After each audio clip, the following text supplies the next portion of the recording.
Bonnery pour son invitation. Je suis assez heureux d'être là pour présenter un livre qui va sortir donc en décembre, janvier, au titre un peu compliqué, puisque le titre du livre c'est « Gouverner la réussite scolaire, une arithmétique politique des inégalités ». Donc c'est évidemment un livre très théorique, un peu compliqué. Je pense que vous êtes capable de le comprendre. Je suis venu là pour l'expliciter, mais en même temps, j'ai un peu d'appréhension en fait à rendre compte de ce livre parce que c'est un livre avec beaucoup de tiroirs et avec de multiples thèses à l'intérieur. Et c'est un livre qui s'adresse, comme il est très théorique, qui s'adresse beaucoup, aux sociologues de l'éducation qui connaissent déjà bien le champ de la sociologie de l'éducation.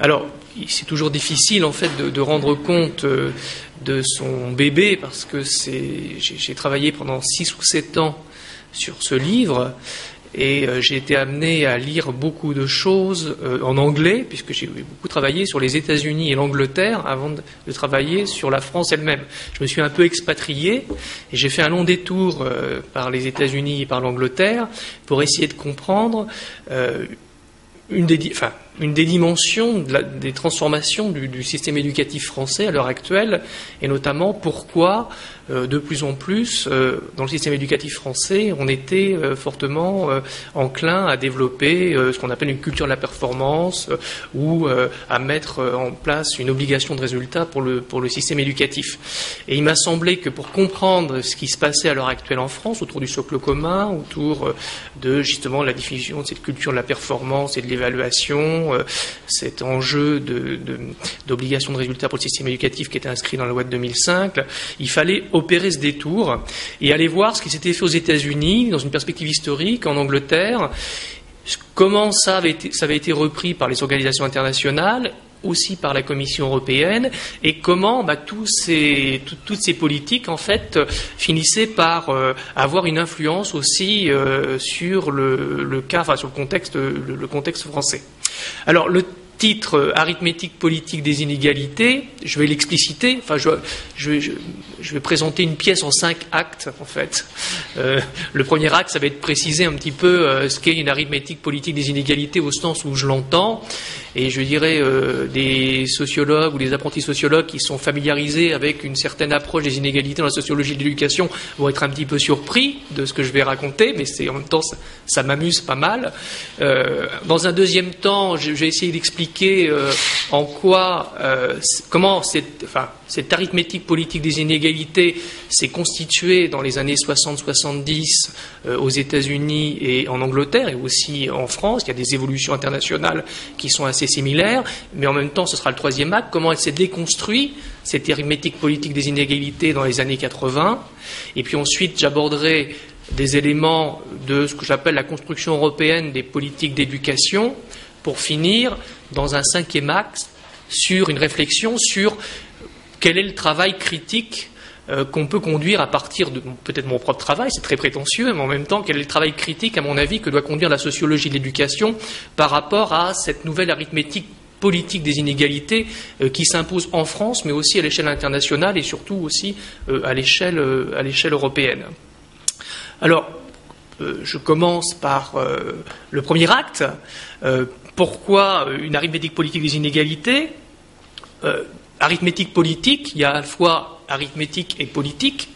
Donc arithmétique, tout simplement parce que ça fait penser au calcul, et ça fait évidemment penser aussi, on prolonge un peu, à la statistique. Et de tout temps, l'État a utilisé le calcul et la statistique pour compter en fait la population, pour dénombrer la population, pour la recenser. Alors on parle beaucoup, vous connaissez sans doute le recensement qui est pratiqué par l'INSEE, mais je dirais on a un recensement régulier de la population scolaire, et c'est ce qu'on appelle la statistique scolaire. Au départ, si l'État a développé la statistique scolaire, c'est bien pour recenser la population, la dénombrer, tout simplement parce que derrière l'arithmétique, il y a des enjeux démographiques. Il est important pour l'État de compter cette population scolaire parce que les jeunes renouvellent les générations, parce qu'ils accèdent au marché du travail et puis qu'ils vont occuper différents métiers, différentes professions qui correspondent, comme vous le savez, à différentes positions sociales. Et donc le calcul, et notamment la statistique, est indispensable à ce que j'appelle le gouvernement de l'éducation. Le gouvernement de l'éducation par l'État. Alors la statistique sert à l'État pour recenser cette population. La statistique sert aussi comme instrument de connaissance. Et derrière la statistique, on a un certain nombre de sciences qui s'appuient sur la statistique pour produire des connaissances. On a la sociologie, bien évidemment, mais on a aussi la psychologie et on a l'économie. Et ces connaissances, une partie de ces connaissances qui s'appuient sur la statistique, sont mises au service de l'État.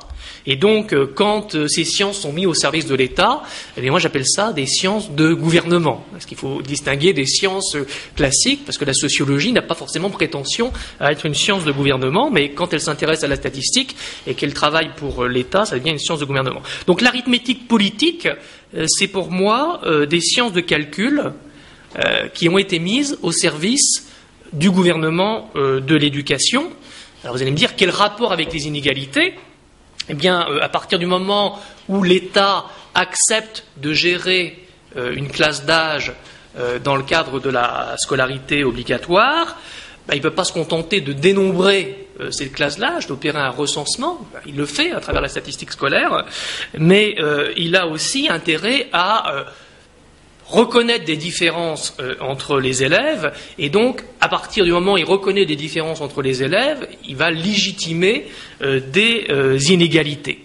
Alors pour moi, cette conception des inégalités, elle est assez large, vous l'avez bien compris, c'est-à-dire que l'État a besoin de construire des classifications des qualités des élèves pour affiner sa connaissance de la population scolaire et pour décider de ses moyens d'action.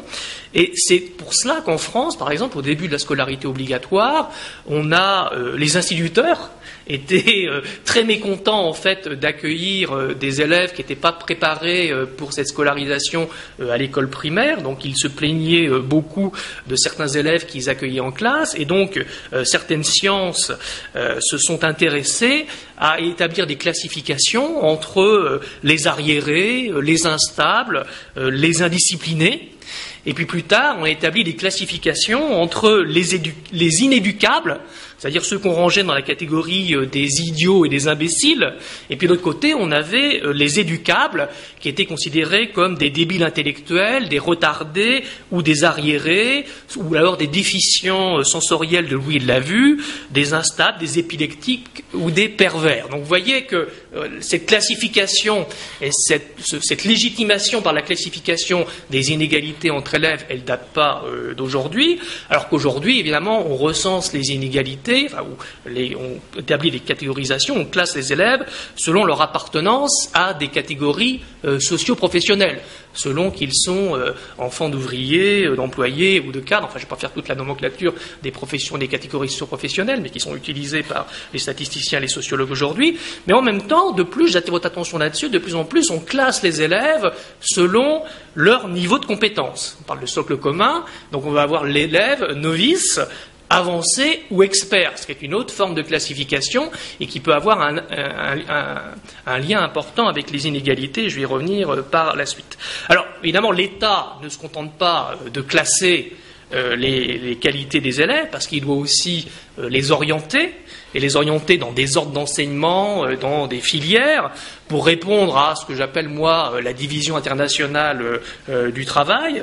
Bon, c'est un petit relent marxiste dans ce que je dis, mais enfin, c'est tout à fait vrai. Les marxistes n'ont pas dit que n'importe quoi, ils ont dit des choses assez justes. Et donc, aussi, pourquoi est-ce qu'on va orienter les élèves ? Eh bien, on va orienter les élèves pour les placer dans une hiérarchie sociale des professions et des métiers, et donc, pour cela, on va les sélectionner.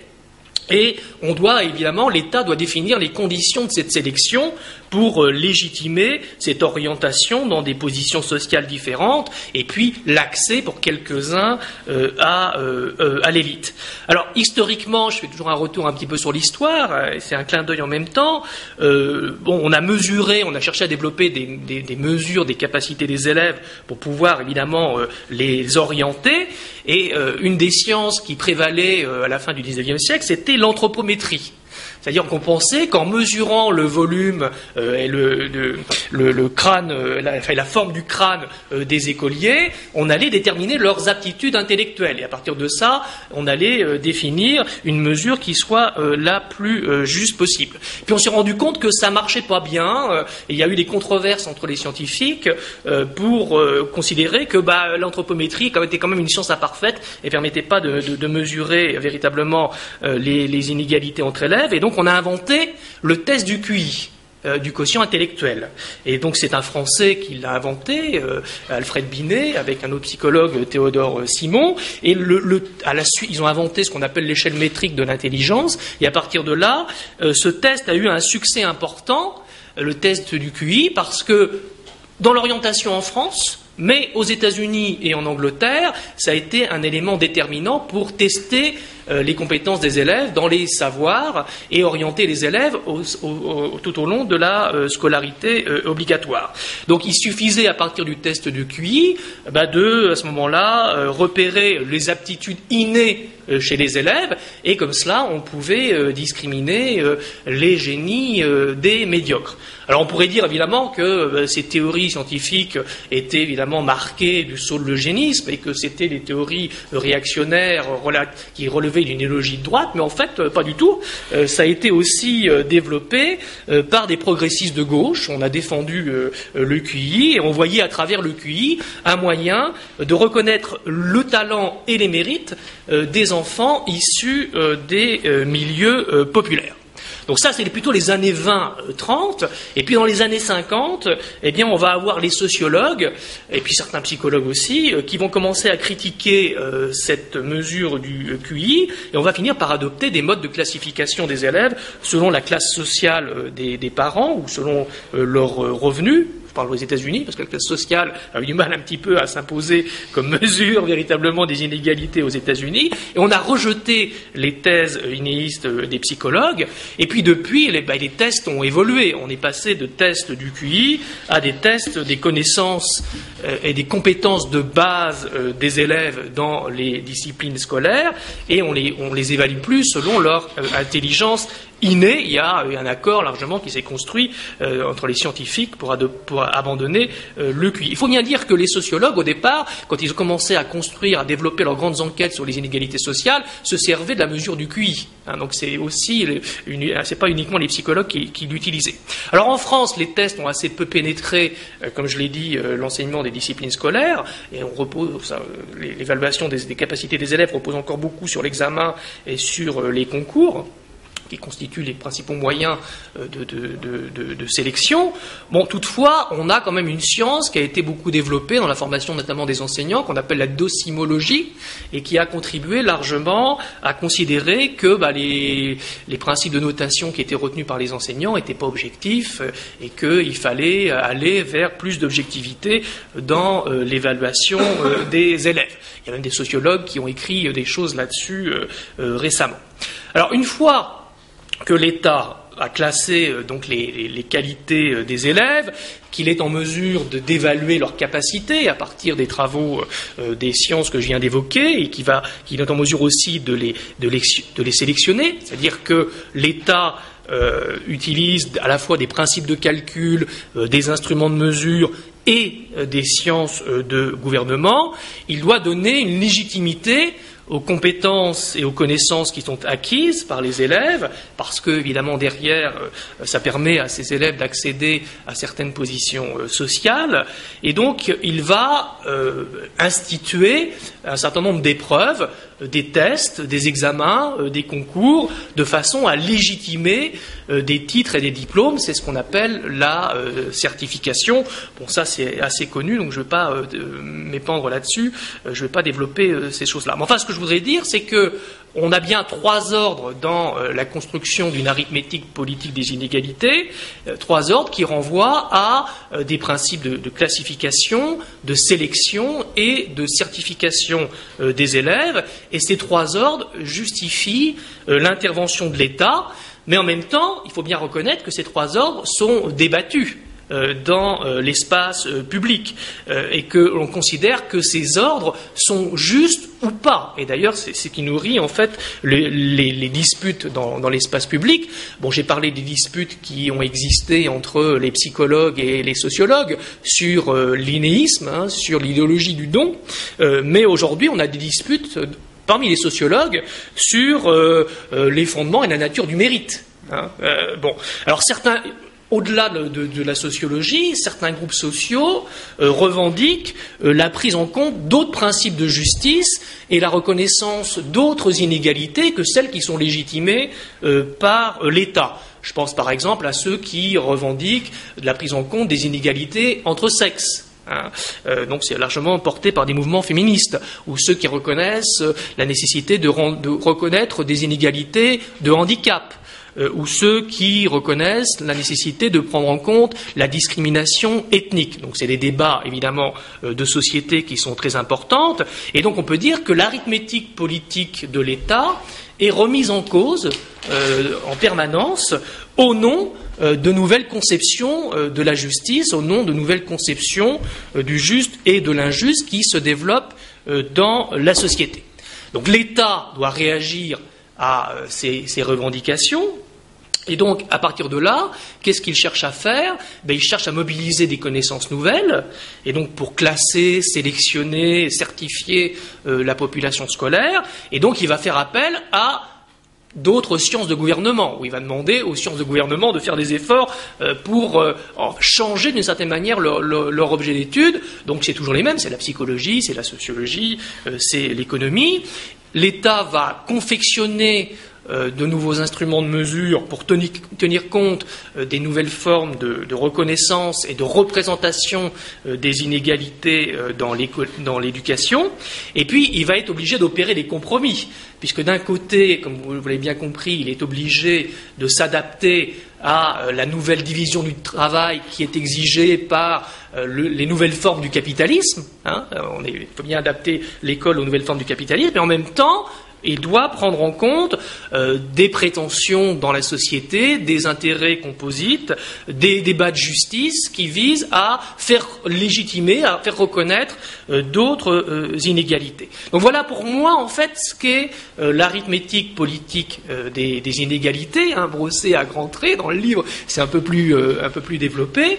Donc j'en viens maintenant au deuxième acte, c'est-à-dire je vais partir d'une présentation de la façon dont cette arithmétique politique des inégalités, elle s'est construite dans les années 60-70, elle s'est construite dans l'enseignement obligatoire, je dirais, à l'échelle internationale. Et là, je dirais que le contexte français, pour moi, est un petit peu trop étroit pour comprendre cette construction de l'arithmétique politique des inégalités. Et c'est pour ça que dans mon livre, j'ai largement été voir aux États-Unis, au Royaume-Uni, comment s'était construite cette arithmétique politique des inégalités avant de pouvoir expliquer véritablement ça, même s'il y a des différences culturelles, historiques, etc., avec la France, son émergence dans le contexte français, parce qu'on se rend compte qu'il y a des tendances assez similaires qui peuvent être mises en évidence au cours des années 60-70. Première tendance assez similaire, c'est que les sociologues ont développé des grandes enquêtes sur les inégalités. Donc ces grandes enquêtes ont eu un effet important puisqu'elles ont abouti à des politiques de démocratisation et d'expansion, enfin c'est comme ça que l'appelle l'OCDE, d'expansion de l'enseignement secondaire et supérieur, au nom d'abord de la reconnaissance des talents, donc c'était largement articulé à une mesure du QI à l'origine, et puis plus tard au nom des inégalités sociales et raciales dont étaient victimes les élèves des milieux populaires. Alors on peut dire que c'est là-dessus qu'une bonne partie de la sociologie de l'éducation s'est construite, et c'est comme ça qu'elle s'est légitimée aussi, hein, comme science de gouvernement. Donc ça, c'est la première chose. La deuxième chose, c'est qu'on a assisté dans à peu près tous les pays industrialisés au développement d'un modèle d'école compréhensive, hein, c'est comme ça que je l'appelle, pour ne pas utiliser le terme collège unique en France, mais s'il y a des liens, un modèle d'école compréhensive qui proposait un tronc commun à tous les élèves et des garanties de mixité sociale et raciale, notamment aux États-Unis au cours de la scolarité obligatoire. Donc ce modèle, il n'est pas neuf en fait, hein. Ce modèle, il a été inventé en 1922 par un député du Parti travailliste qui avait fait un manifeste, l'éducation pour tous, et il a été porté par les travaillistes tout au long de l'entre-deux-guerres et après la Seconde Guerre mondiale, et c'est à partir en réaction aux conservateurs qui voulaient maintenir la sélection précoce, hein, dans l'école compréhensive, c'est les autorités locales du Parti travailliste qui ont lancé des expérimentations de tronc commun, et ça a tellement bien marché, ces expérimentations de tronc commun, il y avait un soutien populaire très fort sur ces expérimentations, qu'en 1965, le gouvernement anglais a décidé d'élargir cette expérimentation du tronc commun à tous, et c'est devenu le modèle d'école compréhensive. Et donc ce modèle d'école compréhensive a eu une influence très importante aux États-Unis, il a influencé fortement le système éducatif américain, et puis ensuite il a été repris par l'OCDE, l'Organisation de coopération et développement économique, pour justifier une démocratisation scolaire, une démocratisation de l'enseignement secondaire, parce qu'on pensait qu'il était important de démocratiser l'enseignement secondaire pour faire accéder les enfants milieux populaires à l'enseignement supérieur, puisqu'à l'époque, on était en pleine guerre froide, il fallait rivaliser avec l'Union soviétique qui avait, on a l'impression qu'elle allait prendre le monopole des compétences scientifiques et techniques, et donc les Américains voulaient absolument faire en sorte de renforcer la main-d'œuvre scientifique et technique, d'avoir des ingénieurs, des diplômés de haut niveau, et ils ont réussi à faire passer l'idée à l'OCDE, et je dirais aussi le modèle compréhensif a justifié aussi d'une certaine manière cette politique. C'est un peu pour ça d'ailleurs qu'il a été repris par l'OCDE. Bon, je vais un peu vite, hein, je suis un peu désolé de ça, mais enfin bon. Troisième chose, c'est le développement des politiques d'éducation compensatoire. C'est-à-dire qu'on a accordé plus de moyens publics aux établissements scolaires situés dans les quartiers défavorisés, et ce sont les États-Unis qui ont lancé les premiers les programmes d'éducation compensatoire. C'est l'administration Kennedy-Johnson. D'ailleurs, à l'époque, c'était pour lutter contre la pauvreté, hein, puisque les Noirs subissaient une ségrégation sociale, raciale très forte, mais en même temps, ils étaient victimes fortement de la pauvreté. Et donc, on a voulu mettre fin à la pauvreté dans les communautés noires et lutter contre la ségrégation sociale. Et donc, on a développé à ce moment-là, c'est la première fois que l'État véritablement est intervenu, l'État fédéral est intervenu dans le système éducatif américain, qui est un système très local, hein, c'est une gouvernance locale des établissements, pour justement mettre de l'argent public, et donc ça a rencontré un soutien important de la communauté noire. Il y a des psychologues qui ont été au chevet, je dirais, des établissements scolaires défavorisés, et il y a eu beaucoup d'enquêtes qui ont été faites, beaucoup d'évaluations d'ailleurs, et des évaluations qui ont été conduites et qui ont fini par être des évaluations négatives qui ont, alors en plus, je ne peux pas développer ça, mais des évaluations négatives qui ont mis fin à ces politiques d'éducation compensatoire. On s'est rendu compte 10 à 15 ans après que ces évaluations étaient biaisées en fait, hein, et que ça correspondait plutôt, alors là on était passé du gouvernement, enfin de l'administration Kennedy à l'administration Nixon, et donc un gouvernement conservateur de droite, et on s'est rendu compte que ça avait largement été utilisé, ces évaluations biaisées, pour justifier l'arrêt du subventionnement public par l'État fédéral des districts noirs qui avaient bénéficié de ces programmes d'éducation compensatoire. En Angleterre, dans la foulée de l'école compréhensive, c'est devenu, on a repris le modèle américain et on a créé les Education Priority Areas, c'est-à-dire les zones d'éducation prioritaire, à la fin des années 60, début des années 70, et puis ça s'est imposé en France au début des années 80, parce que, en fait, une équipe proche de la CFDT du Parti Socialiste avait été faire une visite, en fait, en Angleterre, avait trouvé ça vachement bien, et on est revenu avec les idées anglaises. Ouais, à ce moment-là, Savary a lancé sa politique d'éducation prioritaire pour faire comme les Anglais. Alors, c'est ce modèle, brossé à grands traits, mais c'est ce modèle politique d'égalité des chances qui s'est imposée au cours des années 60-70, mais qui a été remis en cause au début des années 80 aux États-Unis et en Angleterre. Alors il a été remis en cause pour plusieurs raisons. D'abord, je dirais la droite américaine et anglaise n'avait absolument pas digéré cette politique de démocratisation de l'enseignement secondaire, et puis mai 68 était passé par là, et donc ils étaient assez revendicatifs quand ils avaient vu un peu, pour eux, ce bordel qui s'était installé dans les universités américaines et anglaises, et donc il y a des groupes d'intérêt proches de la nouvelle droite qui ont passé leur temps à réfléchir à des propositions alternatives qui permettaient de discréditer en fait ce mouvement pédagogique en faveur de l'éducation compensatoire. Et donc, avec l'arrivée au pouvoir des conservateurs, parce qu'ils ont travaillé évidemment fortement l'opinion publique, et ça a fini par payer, ils ont même créé ce qu'on appelait à l'époque des think tanks, notamment, pour diffuser des idées nouvelles, réactionnaires, qui étaient contre les idées du Parti travailliste en Angleterre ou du Parti démocrate aux États-Unis. Et quand ils ont pris le pouvoir, eh bien, ils ont orienté leur politique vers la mise en œuvre de compétences de base, qu'on appelle aujourd'hui en France le socle commun, et donc pour élever le niveau et faire en sorte qu'on mette en place une obligation de résultat au sein du système éducatif, et en même temps ça s'est fait sur fond de critique de la profession enseignante qui était accusée de cette baisse du niveau et qui était accusée de dérives pédagogiques, d'être victime d'une idéologie de gauche, et donc on a mis la pression fortement sur la profession enseignante pour qu'elle s'ajuste à cette obligation de résultat.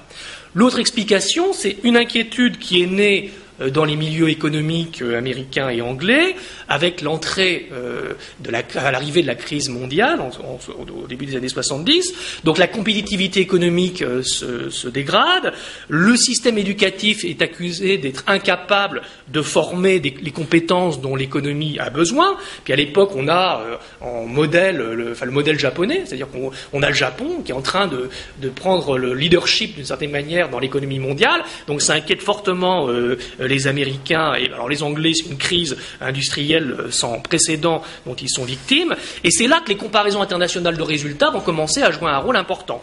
C'est-à-dire que ces comparaisons internationales de résultats, qu'on appelle aujourd'hui PISA, ces comparaisons internationales de résultats, eh bien, elles vont constituer un baromètre de l'efficacité, de la qualité des systèmes éducatifs. Et sous la pression américaine, l'OCDE, donc cette organisation internationale que vous connaissez, va chercher à développer des instruments de comparaison. On n'appelle pas ça encore PISA, mais l'idée est déjà là. On va inciter les pays à développer l'évaluation de leur système éducatif. Et puis le troisième facteur qui peut expliquer cette remise en cause, c'est une crise de confiance des classes moyennes dans l'école publique, alors que beaucoup d'attentes en fait étaient adressées de la part des classes moyennes vis-à-vis de l'école compréhensive. Si les Anglais ont fait l'école compréhensive, c'est pour satisfaire les classes moyennes, parce qu'elles ne pouvaient pas accéder aux grammar schools, et puis ensuite derrière à Oxford et Cambridge, donc à l'enseignement supérieur les plus prestigieux. Et donc les classes moyennes, en fait, ont commencé à réagir à cette mixité sociale et raciale et à recourir au privé pour éviter la mixité. Qui était d'ailleurs cette mixité était à l'époque encouragée par les pouvoirs publics, mais à partir de ce moment où les classes moyennes ont cherché à éviter la mixité sociale, on a commencé à diversifier le statut des établissements scolaires et à créer des établissements publics, non privés, mais des établissements publics avec des statuts qui permettaient de sélectionner les élèves à l'entrée et de proposer d'autres contenus scolaires et une autre orientation à ces élèves. Et en même temps, se développer dans certaines communautés des phénomènes de ghettoisation ethnique et raciale dans les quartiers défavorisés et monter à ce moment-là fortement le communautarisme. Donc à la suite de cette crise sans précédent, à la fin des années 70 et au début des années 80, on peut dire qu'une autre arithmétique des inégalités s'est mise en place et les responsables de l'éducation ont jugé que l'objectif prioritaire n'était plus tant la démocratisation de l'accès à l'enseignement secondaire et supérieur, mais la réduction des inégalités de résultats entre les élèves. réduction des inégalités de résultats dans les compétences de base, c'est-à-dire les compétences en anglais, en mathématiques et en sciences. Et pour cela, on a commencé à développer des tests de compétences à différents niveaux de scolarité, et on a fixé pour les établissements et pour les enseignants des normes à atteindre par tous les élèves à différents niveaux de scolarité, ce qu'on a appelé des standards. Donc, à partir de là, les résultats des élèves ont été pris comme des indicateurs de l'efficacité du management de l'établissement scolaire et du travail des enseignants, et on a commencé à classer les élèves selon leur niveau de compétence par rapport à des standards, des normes qui étaient établies sur les savoirs scolaires. On les a évalués par des tests et on les a sélectionnés selon qu'ils arrivaient à atteindre ces fameux standards, c'est-à-dire ou des cibles de performance qui étaient fixées par les États.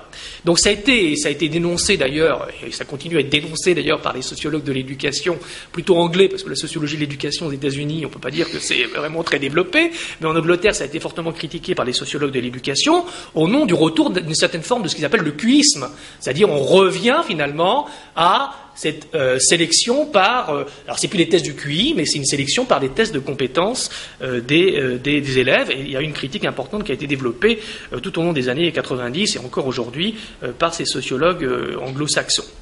Alors, ce que je veux dire, c'est qu'on arrive à ce moment-là dans une nouvelle ère, une ère de l'obligation de résultat ou obligation de rendre compte, c'est-à-dire qu'on demande aux enseignants et aux chefs d'établissement de faire preuve de leur efficacité dans l'amélioration des résultats de tous les élèves.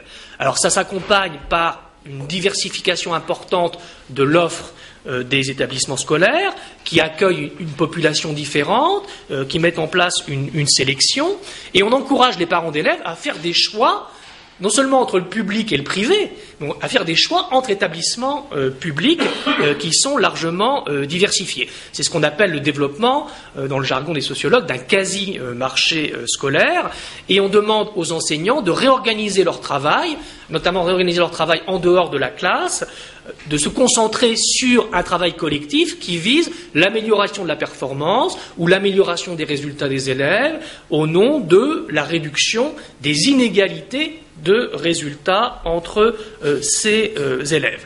Donc on ne parle plus tellement à ce moment-là d'égalité des chances, mais on parle plus d'équité, au sens que l'inégalité de résultats entre les élèves est une démarche en faveur de l'équité, et on va moins s'intéresser à la redistribution des ressources entre établissements scolaires, ou du moins on va s'intéresser à la redistribution des ressources au nom de l'équité en fonction des objectifs prioritaires qu'on a fixés dans l'amélioration de la performance. Donc on abandonne en fait des politiques d'égalité de traitement des élèves qui avaient accompagné le modèle compréhensif. L'école pour tous était le même type de savoir transmis, les mêmes conditions d'enseignement d'une classe à l'autre et d'un établissement à l'autre, pour instituer ce que j'ai appelé des technologies politiques, c'est-à-dire un marché scolaire, c'est-à-dire l'accentuation, non seulement la mise en concurrence, parce que le marché scolaire, on voit la mise en concurrence des établissements scolaires, mais c'est aussi de la part de l'État une diversification de l'offre scolaire faite aux familles. D'ailleurs, c'est pour ça qu'on parle de quasi-marché scolaire. C'est pas un marché au sens où les économistes l'entendent, puisque l'État garde d'une certaine manière le monopole de l'offre, ce qui fait une différence importante. Une obligation de résultat ou la mise en œuvre de ce qu'on va appeler une accountability, obligation de rendre compte, ce qui est un terme assez difficilement traduisible en français, mais tout le système va être orienté sur l'amélioration des résultats des élèves dans les compétences de base, et puis l'installation d'un nouveau management public, c'est-à-dire avec l'idée que la performance devient la clé de voûte de l'organisation de toute l'administration publique, et on va décomposer l'administration publique sous forme d'agences, sous forme de contrats, sous forme d'individualisation de la carrière et de la rémunération à la performance des agents publics. Évidemment, ça touche pas seulement l'éducation, ça touche tous les domaines de l'administration publique, mais ça concerne aussi l'éducation. Bon, ça, c'est l'arithmétique des inégalités, donc à la fois comment elle se construit dans les années 60 et comment elle se décompose dans les années 80 aux États-Unis et en Angleterre. Alors, je n'ai pas parlé de la France, et j'y viens tout de suite, parce que la France occupe une position un peu paradoxale. On a l'impression que dans cette période des années 80, où tout se joue en fait, la France se situe à l'écart de ces évolutions, mais pour moi, elle commence à intégrer des éléments de cette nouvelle arithmétique des inégalités. D'abord parce que, à cette époque-là, si vous avez un petit peu de mémoire, le ministère s'inquiète fortement du développement du consumérisme scolaire. C'est-à-dire que dans la presse spécialisée commence à apparaître la publication de palmarès sauvages des établissements. On compare les établissements selon leur réussite au baccalauréat. Et on fait des comparaisons entre le public et entre le privé. Et à l'époque, ça inquiète fortement le ministère de l'Éducation nationale, qui réagit en définissant un cadre d'indicateurs qui permet, selon lui, et d'ailleurs ils sont encore publics, on peut accéder à ces indicateurs sur le site du ministère, la direction de l'évaluation de la prospective, donc ces indicateurs permettent, selon lui, de mesurer la contribution de chaque établissement à la politique d'égalité des chances. Du moins, c'est la position officielle et c'est comme ça que c'est présenté à l'époque. Alors, si on regarde un petit peu plus près ces indicateurs, en fait, les choses apparaissent un peu moins claires. En fait, jusqu'à présent, avant la publication de ces indicateurs par le ministère, il était surtout, le ministère, intéressé par le développement d'une statistique scolaire sur l'inégalité des chances, la mesure de l'inégalité des chances rapportée à la catégorie socio-professionnelle des élèves. Mais à ce moment-là, le ministère se lance dans la production d'indicateurs de valeur ajoutée. Indicateurs de valeur ajoutée qui doivent mesurer, d'une certaine manière, l'efficacité de l'organisation pédagogique de l'établissement scolaire et qui permettent de comparer les établissements scolaires entre eux. Alors, cette notion de valeur ajoutée, c'est quelque chose qui est assez étrange. C'est pas une notion qui appartient à l'arithmétique politique des inégalités des années 60. Mais le ministère se réclame d'une mesure plus objective de la réussite que les résultats bruts qui sont publiés par la presse. Mais en faisant ça, en fait, d'une certaine manière, le ministère entérine le principe du développement d'informations utiles aux parents d'élèves dans l'expression de leur choix d'établissement. Donc on a un pas vers le développement d'un quasi-marché scolaire. Et puis ces indicateurs, ils ne sont pas très différents des indicateurs qui sont développés à l'époque en Angleterre, qu'on appelle les League Tables, qui sont établis à peu près donc, en même temps en Angleterre et qui permettent de faire des comparaisons entre établissements. Et ces comparaisons entre établissements selon une mesure de la valeur ajoutée, c'est ce que les anglo-saxons appellent du benchmarking. C'est-à-dire qui est une technique, en fait, du nouveau management public qui a constitué un des moyens, un des leviers d'action du nouveau management public dans l'éducation. Alors, si on regarde un petit peu plus près, je vous invite donc avec moi à une réflexion un peu plus précise sur ces indicateurs. Je suis un peu désolé de vous parler, de rentrer dans la cuisine de la statistique, mais dans le calcul de cette valeur ajoutée, entre deux mesures qui sont justifiées par le ministère pour corriger la mesure des taux bruts au baccalauréat. On a le taux d'accès de la seconde et des premières au baccalauréat. Et on a la proportion des bacheliers parmi les sortants. Deux autres indicateurs qui viennent corriger la mesure des taux bruts au baccalauréat. Alors, à première vue, ces deux indicateurs correspondent à une première version de l'arithmétique politique des inégalités. C'est-à-dire que le taux d'accès au baccalauréat mesure, d'après le ministère, la capacité des équipes pédagogiques à faire réussir leurs élèves dans l'établissement. D'accord ? Et l'autre indicateur mesure le degré de sélectivité de l'établissement. Donc on peut légitimement penser qu'il s'agit d'indicateurs qui permettent de travailler à l'égalisation d'accès au baccalauréat. D'accord ? Dans le sens d'une plus grande démocratisation et d'une prise en charge des élèves en difficulté qui proviennent, comme on sait, des milieux populaires. Mais en même temps, ce qui est intéressant à voir, c'est que le taux d'accès est un indicateur de limitation du taux de redoublement des élèves. Et donc le taux de redoublement des élèves, c'est un des axes prioritaires de la politique nationale d'éducation, d'ailleurs des politiques académiques, parce que ça coûte relativement cher à la collectivité. Donc ce taux de redoublement, c'est une mesure comptable ou de gestion, autant qu'une mesure véritablement des inégalités. C'est intéressant de voir ça. C'est-à-dire intéressant de voir que ce taux de redoublement, c'est lié à des résultats de recherche qui ont été repris par le ministère, parce qu'il y a eu des travaux importants pour montrer que le taux de redoublement n'était pas efficace. C'est peut-être un des seuls résultats de recherche véritablement qui ont compté, qui sont devenus un instrument de gouvernement pour le ministère de l'Éducation nationale. Il y a beaucoup de résultats de recherche en fait qui ne sont pas pris en compte parce que ça ne correspond pas forcément à l'agenda politique du moment. On peut se poser la question aussi de la façon dont le ministère ou des autorités publiques récupèrent aussi les résultats de recherche. Bon, je vais faire la parenthèse là-dessus. L'autre indicateur, donc qui permet donc de lutter contre la sélection scolaire, c'est aussi un indicateur de limitation des abandons de scolarité.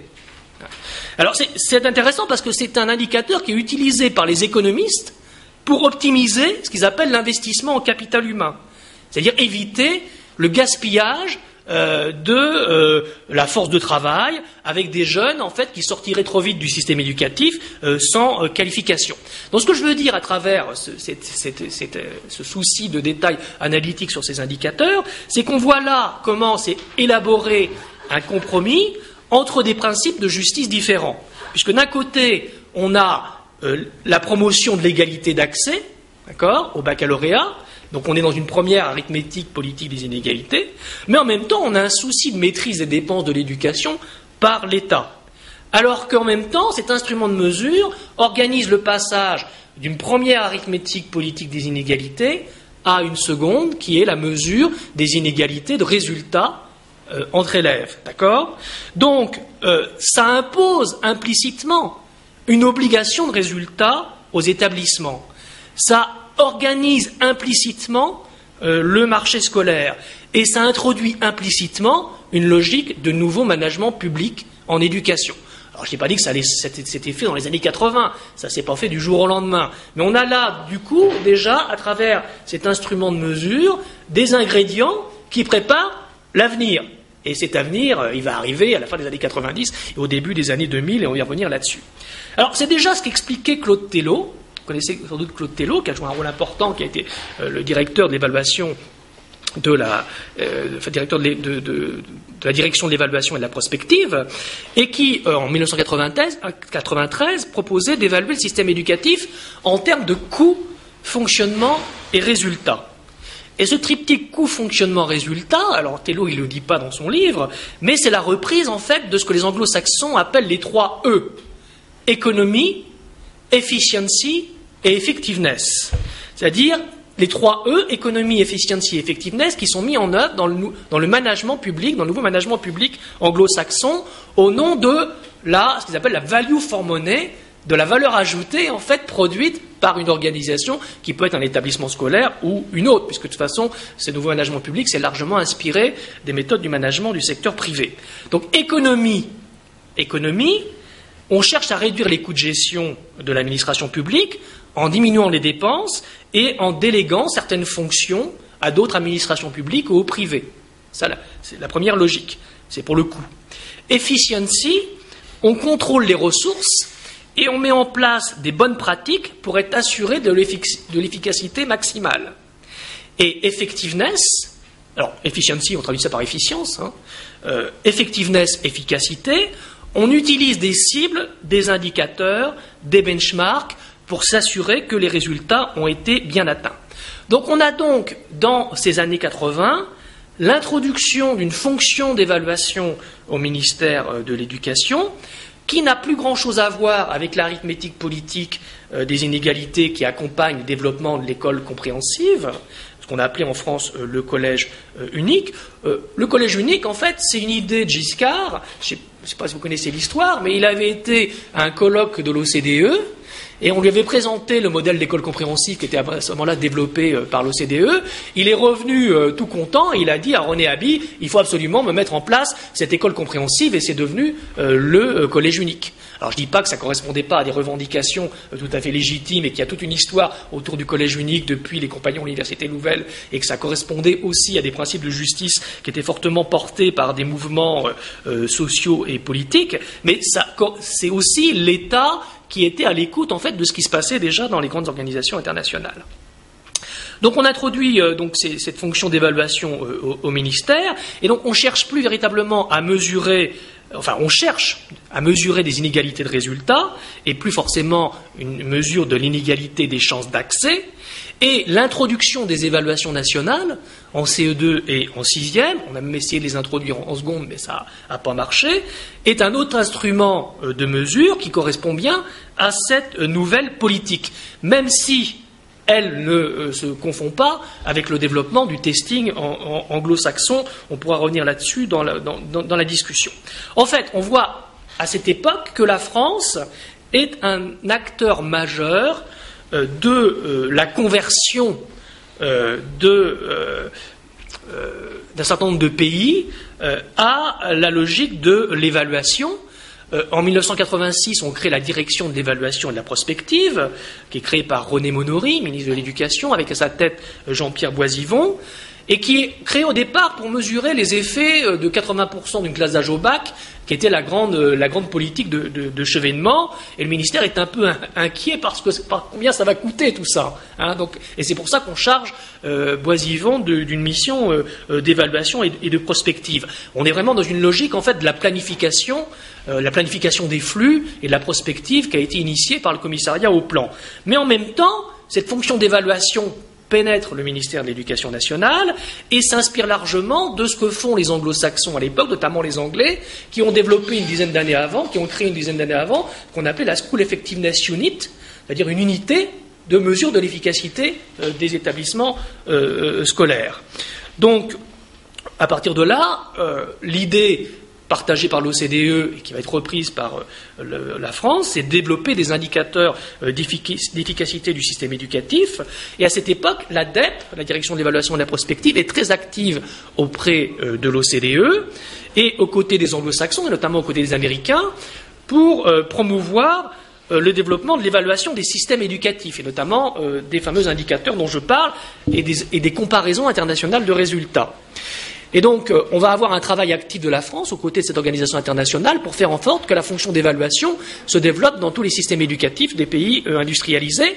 Mais la France va se fâcher avec l'OCDE à travers l'affaire IALS, c'est-à-dire une enquête internationale sur la littératie des adultes, où la DEP va reprocher à l'OCDE d'avoir des mesures imparfaites en fait des compétences des adultes sur la littératie, ce qui vaudra en fait pendant un certain temps au ministère de l'Éducation français et à la DEP de s'éloigner un petit peu de l'OCDE. On aura un débat sur PISA, parce que je peux vous dire des choses sur PISA. En fait, c'est étonnant de voir en France comment PISA n'est absolument pas critiqué, et assez peu critiqué en fait par les chercheurs en éducation, alors qu'elle a donné lieu à l'importante critique à l'échelle internationale. C'est-à-dire que depuis longtemps, il y a beaucoup de chercheurs anglo-saxons qui ont passé leur temps à critiquer les comparaisons internationales de résultats en montrant leurs limites sur le plan méthodologique et épistémologique. Alors la DEP avait critiqué ces comparaisons internationales de résultats pendant un certain temps, et puis à partir des années 2000, eh bien, elle change complètement son fusil d'épaule. Elle adopte une position beaucoup plus conformiste auprès de l'OCDE. Qu'est-ce qui s'est passé ? Eh bien, entre-temps, la stratégie de Lisbonne s'est mise en place. Elle a été signée par la France. Et la Commission européenne a mis en place une méthode ouverte de coordination où on contraint pas, mais on incite fortement les États à rentrer dans un processus de convergence des systèmes éducatifs au niveau européen. Et les données des comparaisons internationales de résultats, notamment les données PISA, deviennent des instruments de cette méthode ouverte de coordination à l'échelle européenne. Et donc, à partir du début des années 2000, ça commence à 1995, la construction européenne des politiques d'éducation, mais à partir des années 2000, on va assister à une reformulation de l'arithmétique politique des inégalités à l'échelle européenne. C'est-à-dire que d'une part, la Commission européenne a fait sienne le principe de l'amélioration des compétences de base des élèves en adoptant un cadre européen des compétences clés, qui est traduit en France par le socle commun de connaissances et de compétences, mais c'est à l'origine une politique européenne, avec des petites variations dans la loi de 85, etc., on pourrait y revenir. Enfin, c'est le principe de l'égalité de résultats qui est affirmé par la Commission européenne, et la Commission vise à promouvoir des politiques d'équité dans l'éducation qui visent à réduire les inégalités de résultats entre élèves. La seule différence, c'est que cette arithmétique politique des inégalités ne s'applique plus seulement à la scolarité obligatoire, elle s'applique à ce que la Commission européenne appelle l'apprentissage tout au long de la vie. J'insiste sur le terme apprentissage tout au long de la vie, c'est bien learning dont il s'agit, et pas training, parce qu'en France, on a plutôt tendance à le traduire par formation tout au long de la vie. Cet apprentissage tout au long de la vie concerne aussi bien les adultes que les jeunes. C'est une politique globale qui regroupe des secteurs qui étaient jusqu'à présent fragmentés, la scolarité obligatoire, la formation professionnelle, l'enseignement supérieur, l'éducation des adultes. Et on aborde l'apprentissage, c'est une vraie politique, on aborde l'apprentissage dans toutes ses dimensions formelles, mais aussi informelles et non formelles, c'est-à-dire l'apprentissage à distance, sur le lieu de travail. Et donc dans le cadre de cette politique de l'apprentissage tout au long de la vie, les inégalités sont perçues comme des inégalités d'accès à l'emploi, et la reconnaissance des inégalités nécessite, d'après la Commission européenne, l'adoption de politiques ciblées à destination de certains publics, des jeunes non qualifiés, des femmes, des handicapés, des seniors et des immigrés. Donc il y a une politique des indicateurs et des benchmarks qui se développe, et je n'ai pas tellement le temps de le reprendre et le développer ici, mais ce qu'il faut remarquer, c'est qu'on peut lire à la fois ces indicateurs comme des indicateurs d'égalité des chances d'accès à l'éducation et à la formation tout au long de la vie, mais ce sont aussi des indicateurs économiques qui répondent à la stratégie européenne pour l'emploi, parce que derrière l'arithmétique politique des inégalités que cherche à promouvoir la Commission européenne, il y a bien des enjeux démographiques. Pour la Commission européenne, l'enjeu démographique, c'est maintenir le niveau d'emploi nécessaire à la compétitivité économique et à la dynamique d'une économie de la connaissance.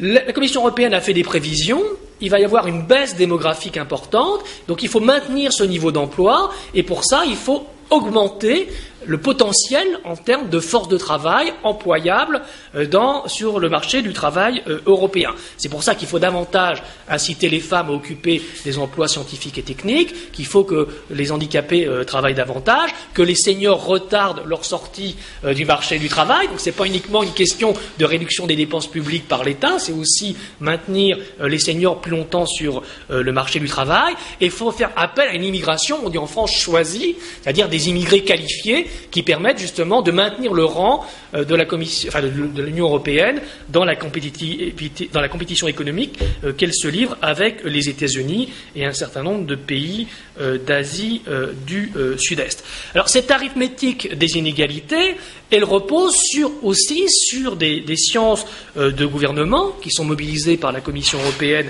et par les États, et sur l'élaboration aussi d'un nouveau système statistique composé en partie, comme je l'ai dit, d'indicateurs et de benchmarks, mais qui a des conséquences importantes sur la façon dont, à l'échelon européen, mais aussi à l'échelon national, on finira par se représenter les inégalités dans l'éducation et la formation.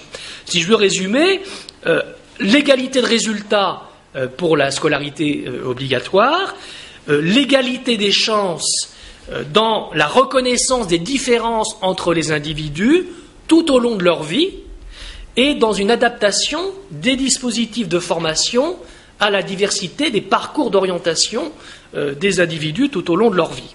Alors, quelles sont ces sciences de gouvernement qui participent à l'édification de ces nouveaux instruments de mesure, ce nouveau système statistique à l'échelon européen et ces indicateurs et ces benchmarks? Bien, on a évidemment des statisticiens, mais on a aussi des chercheurs et des experts qui proviennent de différents domaines, de la sociologie, de l'économie et de la psychologie. On reprend les mêmes des années 20, mais on actualise les connaissances, et ils ont tous en commun, donc ces experts et ces chercheurs, de considérer que les résultats des élèves sont une bonne mesure de l'efficacité des apprentissages, une bonne mesure de l'efficacité de l'établissement scolaire et une bonne mesure de l'efficacité du système éducatif. On a un premier mouvement de recherche qui s'appelle la School Effectiveness, ou le mouvement de recherche sur l'efficacité de l'école, qui mesure ce qu'on appelle en France des effets maîtres, effets classe, effets d'établissement sur la réussite des élèves. Et c'est mesuré à travers, on fait passer aux élèves des tests de connaissances, mais c'est aussi des mesures qui servent à alimenter la production d'indicateurs d'efficacité à l'échelle des établissements scolaires, et aussi c'est cette School Effectiveness qui a contribué à élaborer les indicateurs et les benchmarks de la méthode ouverte de coordination. À côté de ça, on a des économistes du capital humain qui prennent aussi les résultats des élèves pour mesurer la rentabilité de l'investissement en éducation, soit à l'échelle microéconomique, c'est-à-dire à l'échelle d'un établissement scolaire, ou à l'échelle macroéconomique, c'est-à-dire que les résultats à PISA sont pris par ces économistes comme une mesure de l'efficacité des systèmes éducatifs et de la contribution de ces systèmes éducatifs à la compétitivité économique entre nations. Et puis on a la psychométrie, qui s'est aussi actualisée et renouvelée, elle mesure plus le QI, elle mesure les résultats des élèves par des tests, et on considère que cette mesure des résultats des élèves par des tests doivent être les supports de l'enseignement et des apprentissages vers l'amélioration des compétences de base des élèves, et ces mesures s'effectuent à l'échelle de la classe, mais peuvent s'effectuer à l'échelle de l'établissement scolaire, ça peut donner lieu à des comparaisons entre établissements, voire à l'échelle internationale à travers ces fameuses comparaisons internationales de résultats. Donc je termine mon cinquième acte.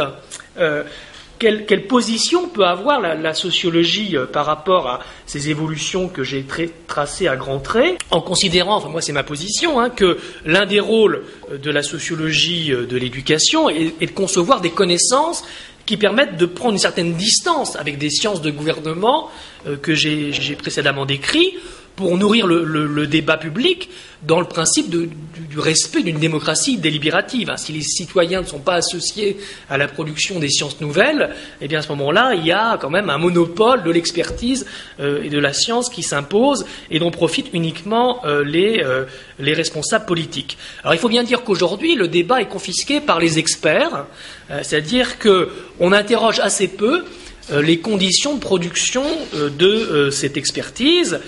Et cette expertise est d'autant moins interrogée qu'elle se réclame de la légitimité des sciences, la sociologie, la psychologie, l'économie. Et cette légitimité ou cette légitimation tente à masquer le travail proprement politique de porte-parole ou de représentants, d'institutions nationales et internationales, qui présentent ce changement de régime politique et cette nouvelle arithmétique politique des inégalités comme une sorte d'évidence nécessaire. Et cette posture, ces discours de vérité sont largement portés par les grandes organisations internationales et c'est repris dans une multitude de rapports et de documents officiels qui rendent le travail de la critique très, très, très difficile parce que ces documents, si vous avez l'occasion d'en lire, adoptent des principes d'autoréférencement et d'auto-légitimation, un rapport renvoyant toujours à un autre rapport, et donc il faut une vie et des instruments suffisamment sophistiqués, véritablement, pour pouvoir analyser, décortiquer ces rapports, parce que tout est dans tout. Bon. Donc ça, c'est le premier problème, véritablement, pour faire émerger un travail critique. L'autre problème est que, pour moi, la sociologie de l'éducation en France, et même quand elle se veut être critique, est victime de ce que j'appelle un nationalisme méthodologique. C'est-à-dire qu'elle s'intéresse assez peu au phénomène de globalisation, aux transformations de l'État, qui participent d'une transformation même des sciences sociales, et cette globalisation, cette transformation de l'État, qui conduit à questionner, d'une certaine manière, les représentations nationales auxquelles, historiquement, les sciences sociales nous avaient habitués. C'est-à-dire, on peut considérer que les outils des sciences sociales, en fait, qui se limitent à un contexte national, sont relativement peu adaptés pour penser, en fait, des phénomènes qui les surplombent, d'une certaine manière. Bon. Et donc, ça pose évidemment des défis conceptuels et méthodologiques très importants pour comprendre ces changements d'échelle et aussi les formes de connaissances, ces nouvelles formes de connaissances et nouvelles formes de gouvernement qui sont en train de s'instituer à l'échelle internationale ou européenne. Alors pendant longtemps, le mouvement de la sociologie de l'éducation, ça a été ouvrir la boîte noire de l'établissement scolaire et de la classe. Donc il y a beaucoup de travaux qui se sont engouffrés en fait dans l'analyse des situations. Mais pendant ce temps-là, en fait, il y avait tout un monde qui était en train de se réélaborer au-dessus des têtes des sociologues. Et les sociologues, en fait, le voyaient pas très bien. En fait. Le troisième problème, c'est que à l'échelle internationale et européenne, et ça arrive en France aussi, ça va arriver. Alors en même temps, j'ai bien conscience en disant ça que je joue un peu Nostradamus, et que il y a une dimension prophétique dans ce que je dis, mais en fait, c'est tout ce détour qui m'a permis en fait de comprendre un peu à l'avance et d'anticiper un certain nombre de changements dans le système éducatif français et aussi à l'échelon européen. Et donc, effectivement, j'ai bien conscience en même temps de la dimension prophétique de mes propos. Mais je dirais, la recherche en éducation elle-même tend à de plus en plus contrôler et normaliser dans la production des connaissances et dans les modes d'administration de la preuve. Vous savez, les scientifiques ont besoin de prouver les choses, mais il y a différentes façons de prouver en fait ces résultats de recherche. On peut faire un entretien compréhensif avec un chef d'établissement, on peut faire une enquête statistique sur, un territoire, une académie, on peut utiliser les comparaisons internationales de résultats. Le problème, c'est qu'aujourd'hui, on assiste au développement d'un courant de recherche qu'on appelle l'evidence-based research en anglais, c'est-à-dire recherche appuyée par des preuves, si on essaie de prendre la traduction, et qui critique fortement, ou qui s'est construite sur la critique de l'inefficacité des sciences de l'éducation. Et aujourd'hui, on réoriente un certain nombre de travaux de sciences de l'éducation autour de la question qu'est-ce qui marche, qu'est-ce qui est efficace. Et si on ne répond pas à cette question, tout simplement, on n'a pas de financement. C'est-à-dire que le laboratoire n'a pas de financement et ne peut pas s'inscrire dans les grands programmes qui sont financés par des États ou par des organismes publics ou privés. Donc cette conception de la recherche en éducation tend à s'imposer de plus en plus et elle induit une hiérarchie dans les modes d'administration de la preuve. C'est-à-dire qu'on déconsidère le jugement des universitaires, parce qu'on considère que les universitaires ont une opinion, et comme une opinion, elle est forcément subjective, et comme c'est une opinion subjective, elle est forcément prisonnière d'une orientation idéologique. Donc on va préférer plutôt des méthodes d'analyse qui sont, soi-disant, qui garantissent une objectivité aux résultats qui sont produits. Donc ces méthodes d'analyse, c'est ce qu'on appelle les méta-analyses de données, c'est-à-dire il y a des grandes enquêtes quantitatives, on fait une super enquête quantitative sur les enquêtes quantitatives, où on fait ce qu'on appelle des revues systématiques de la littérature internationale de recherche, qui sont censées clore le débat sur telle ou telle question. Évidemment, ça encourage à mobiliser les travaux de recherche qui sont déjà largement légitimés, c'est-à-dire plutôt les travaux de recherche de l'université d'Harvard ou celle d'Oxford, que les travaux de recherche, de Paris 8 ou de l'INRP, qui sont en train de largement disparaître à l'heure actuelle. Du coup, il est très difficile aux chercheurs de critiquer cette performativité qui s'installe dans la recherche en éducation, parce qu'on oriente toute cette recherche en éducation dans le cadre d'une politique d'obligation de résultat. Donc il est très difficile d'avoir une extériorité, de maintenir une extériorité, sauf à se passer de financement. Et on sait bien que les laboratoires de recherche ont de plus en plus besoin de financement pour vivre. D'où mon scepticisme et mon interrogation forte sur la capacité véritablement des sciences sociales à organiser, à développer un programme de recherche critique qui permette d'élaborer justement une nouvelle théorie critique, qui ne soit pas prisonnière d'un côté d'un nationalisme méthodologique qui ne permet pas de voir les avions qui passent au-dessus de nos têtes, et en même temps qui ne se conforme pas aux nouveaux principes de rationalité portés par ces sciences de gouvernement à l'échelle internationale qui se réclament de l'evidence-based research, qui tend à imposer une définition de la recherche en éducation très normative, la recherche en éducation devant de plus en plus se conformer à des régimes scientométriques. C'est le nombre de citations en fait qui fait la légitimité du chercheur dans des publications internationales et plutôt mainstream, c'est-à-dire celles qui comptent en fait et pas des revues périphériques. Et donc la question, c'est comment continuer à développer un travail critique sans être pris en fait par cette moulinette en fait des nouvelles formes d'administration de la preuve qui tend justement à clore l'espace de la critique ou qui tend à clore une certaine forme de critique qui était portée par les sciences sociales jusqu'à présent, mais qui est considérée maintenant comme illégitime.